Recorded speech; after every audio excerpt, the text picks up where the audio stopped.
پچھلے کئی دنوں سے میں دیکھ رہا ہوں کہ سوشل میڈیا پہ پھر سے بلوچستان میں ایک جو مسنگ پرسن والا معاملہ ہے اس پہ بھی بات ہو رہی ہے۔ بیسیکلی یہ جو معاملہ ہے بلوچستان کا، یہ کہاں سے شروع ہوا، اس میں کون کون سے فیز آئے۔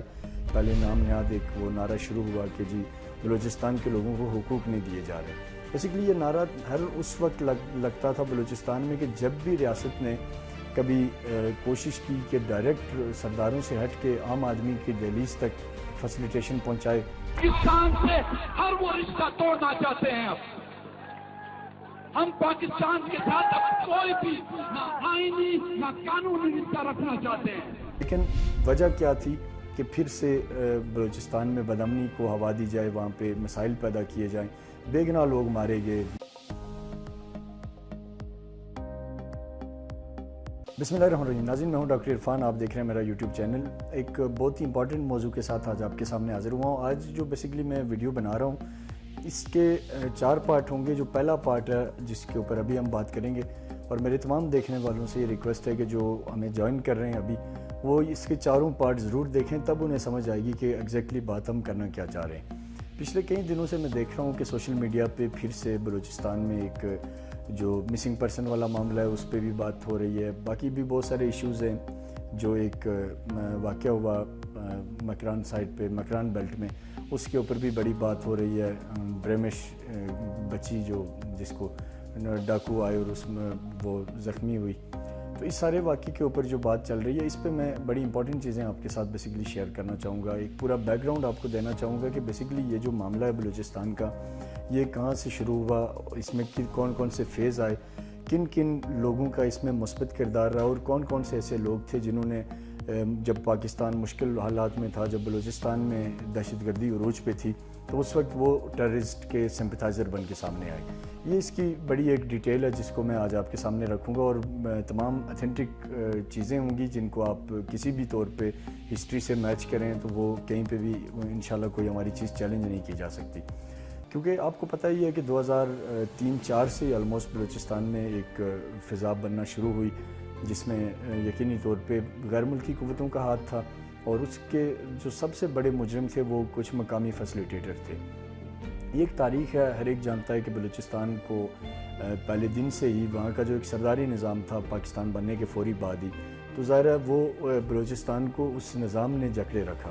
وہ نظام بلوچستان میں رائج رہا، اور وہی نظام بیسیکلی بلوچستان میں حکومت بھی تھا، وہی نظام وہاں کا لا اینڈ آرڈر بھی تھا، وہی نظام وہاں کا عدالتیں بھی تھی، وہی نظام تھا جو ساری چیزیں وہیں سے ہو رہی تھی، اور وہ ایک ہی نظام اس پوری چیز کو لے کے چل رہا تھا، جو وہاں کا قبائلی نظام، جس کو بیسیکلی قبائلی نظام ڈیفرنٹ چیز ہے، سرداری نظام جسے کہتے ہیں، تو وہ بیسیکلی بلوچستان کا تھا۔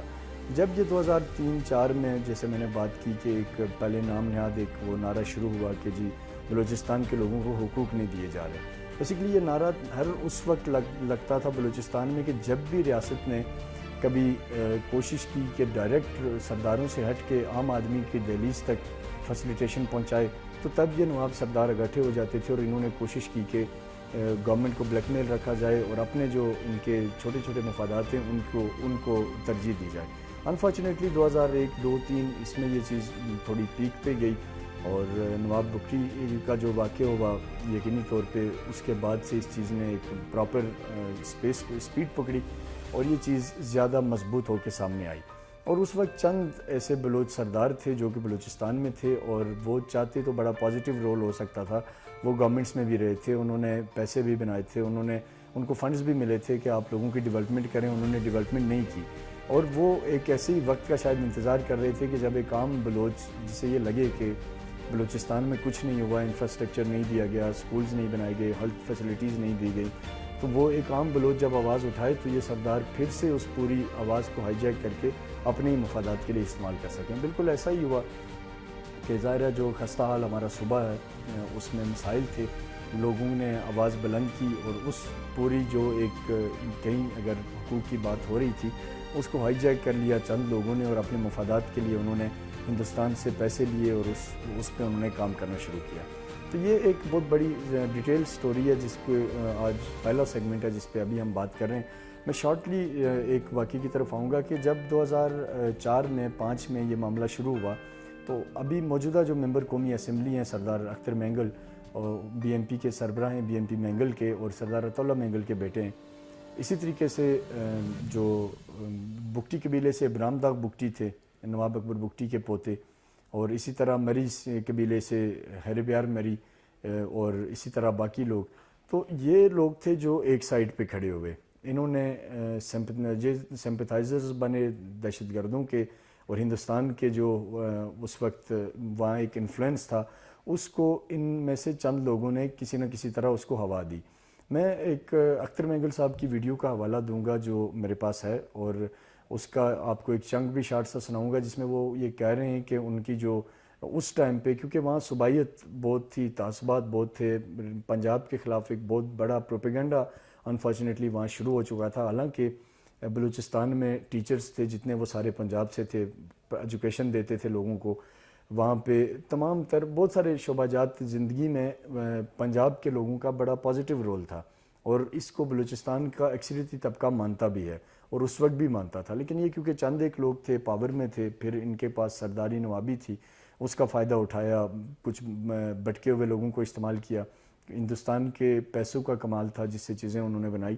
تو اس میں اختر مینگل صاحب یہ فرما رہے ہیں کہ جی یہ جو میری جدوجہد ہے یا ہماری جدوجہد ہے وہ پنجاب کے خلاف ہے, اور باقی جو بھی باتیں وہ اس میں کر رہے ہیں بہرحال وہ ایک چھوٹا سا چنک ہے, آپ اس کو دیکھیں, اس کے بعد ہم واپس آتے ہیں اور پھر اپنی بات کو آگے بڑھاتے ہیں.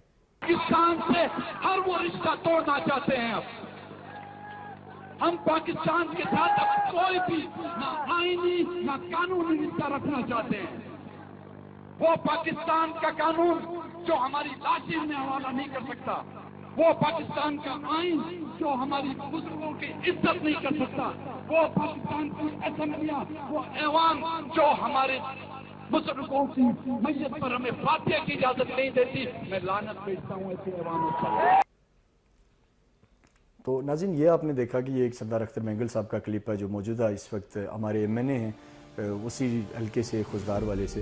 تو یہ وہ فیز تھا کہ جب یہ چیزیں اس طریقے سے شروع ہوئیں, ریاست کے خلاف بات ہونے لگی, فوج کے خلاف بات ہونے لگی, اور پنجابیوں کے خلاف بات ہونے لگی, اور بہت ساری ایسی چیزیں ہونے لگی جن کی کوئی جسٹیفیکیشن بنتی نہیں تھی. لیکن وجہ کیا تھی کہ پھر سے بلوچستان میں بدامنی کو ہوا دی جائے, وہاں پہ مسائل پیدا کیے جائیں, بے گناہ لوگ مارے گئے. مجھے یاد ہے کہ کئی ایسے بیکری والے جن کی آپ کو پتہ ہی ہے کیا انکم ہوتی ہے, ان کو وہاں پہ دہشت گردوں نے شہید کیا, اور ان کی ڈیڈ باڈیز کو پرائیویٹ لوگوں نے چندہ کر کے ان کے آبائی علاقوں تک بھجوایا. عوام والوں کو بے دردی سے وہاں پہ مارا گیا. اسی طرح بے شمار لوگوں کو دہشت گردوں کا ایک ٹولہ تھا جس نے مارا.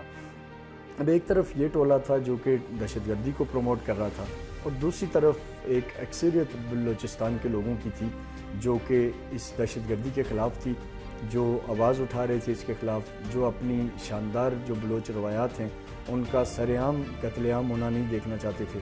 وہ ان چیزوں پہ بڑے پریشان تھے کہ یہ ہمارے صوبے میں ہو کیا رہا ہے. تو یہ ایک بہت بڑا کھیل ہے جس کی ابھی جسٹ ایک سٹارٹ میں ہم ابھی آغاز کیا, جسٹ ایک سوچ آپ کے سامنے رکھی کہ اس وقت کیا ہوا. میں ہرگز بلیم یہ نہیں کر رہا کہ اگر اس وقت سردار اختر مینگل صاحب کے یہ جذبات تھے تو وہ آج بھی وہی ہوں گے. یہ چیزیں آگے میں اگلی ایپیسوڈ میں جب لاؤں گا آپ کے سامنے آئیں گی چیزیں, تو آپ ڈیفینیٹلی اس کو بہتر سمجھیں گے کہ یہ معاملہ چل کے آ رہا تھا. بہرحال ابھی میں 2004-05 میں ہوں, یہ ایک سٹارٹ ہے دہشت گردی کا. ہندوستانی سپانسرڈ ملیٹنسی شروع ہوئی.